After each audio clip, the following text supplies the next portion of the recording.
Hello everyone, I'm in Central California, Zone 9B.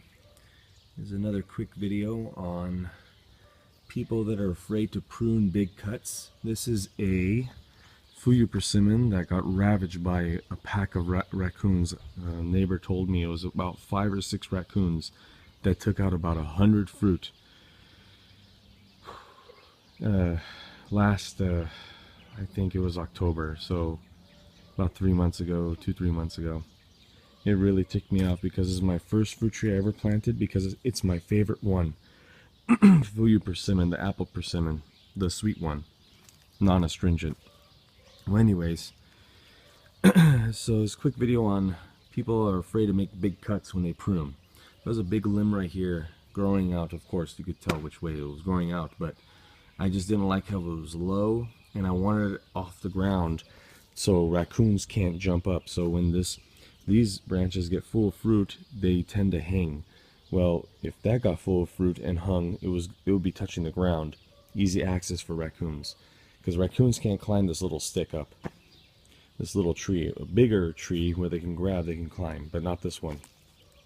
I've seen them, not with this tree, but another tree when it was skinny. They try to get the fruit, they couldn't get up.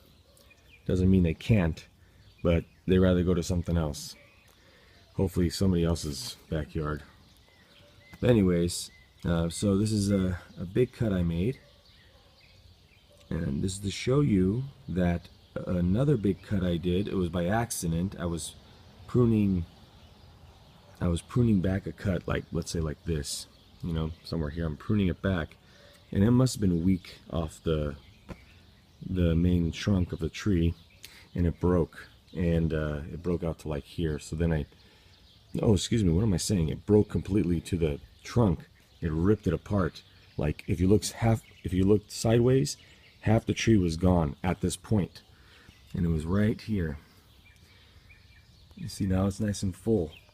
It used to be like right down the middle, gone. So I'm like, oh my God, I think I killed my tree.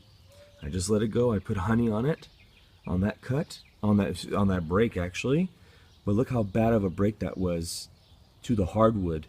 You see how it sealed it right up? So this is to show you, and that's like, people say don't cut at the collar, never cut at the collar. You shouldn't be doing that. It'll never heal over. Forget about the collar. This limb broke off to the hardwood and cut halfway and broke halfway into the tree, and it sealed it up completely. So this is to show you that making big cuts like this is not going to affect your tree. Anybody tells you anything else, you can see how big here's my knuckle. That's a big cut. You know, here's my finger. Anybody tells you different, they don't, not to sound mean, but they don't know what they're talking about. You know, they just know what they read in a book. So do whatever you think's best. But here's living proof. That broke off a tree. Forget about the collar. The collar was ripped right off, and it's sealed right over. So anyways, just a little evidence for you guys. At least with the Fuyu Persimmon, it could seal over. But my apple trees and almond trees, I did it as well, and it sealed over. Alright, see you guys. Bye.